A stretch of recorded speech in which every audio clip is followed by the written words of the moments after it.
You are building your workouts all wrong, and very likely this is holding you back from the gains you want, it's holding you back from strength, and it's hurting your longevity in the gym as well. So let's get into it. So the first thing I want you to do in every single workout, at least once a week, I want you to move fast.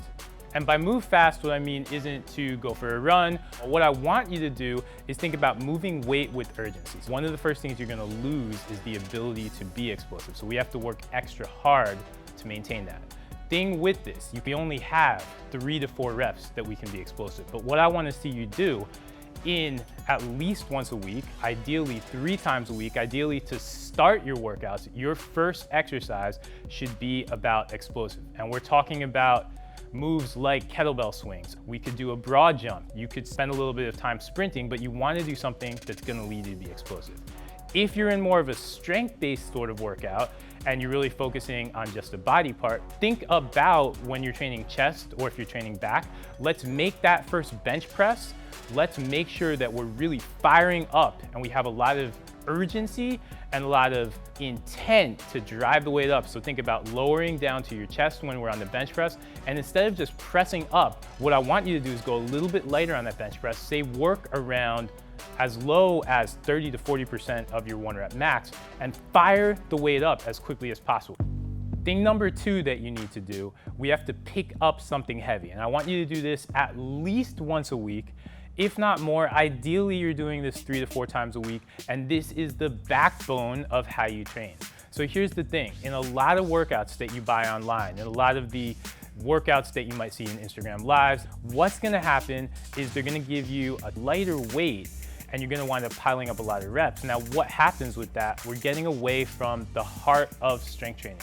We have to challenge ourselves with new loads that we are not always prepared to lift. That's one of the key things in strength training. And that's missing if you're only picking up a 25-pound dumbbell, if you're only working with body weight, and if you never load past what you think you're capable of. We're not going to be able to say, do our biceps curls with very, very heavy weight.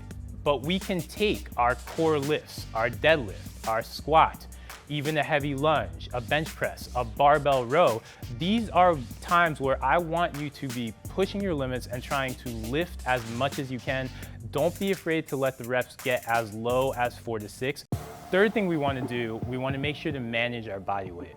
This is actually counter to a lot of what happens when people get into the weight room and they overly focus only on lifting weights, but we still need to make sure to find some time to own just moving with our body and understand how to explore that and understand how things change when we're moving only body weight.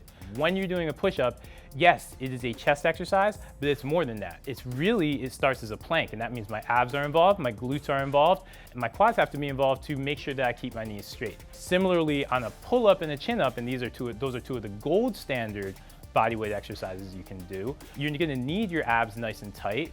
That's a really, really underrated element of the pull-up, and it's gonna be a move of total body tension. Your forearms are gonna get a lot of work as well, and we can hide those things if we go to the weight room equivalent of the pull-up, which is the pull down. Suddenly we're sitting down, our core can be a lot more sloppy, our forearms don't have to be as engaged. So when we make sure to keep some kind of body weight element in our workout, we're gonna keep ourselves moving fluidly. We're gonna make sure that our whole body understands how to work together. And we're also gonna be able to pick up on little weaknesses. So make sure to get these things in your workout and understand too that you can use this as a method of evaluating other workouts.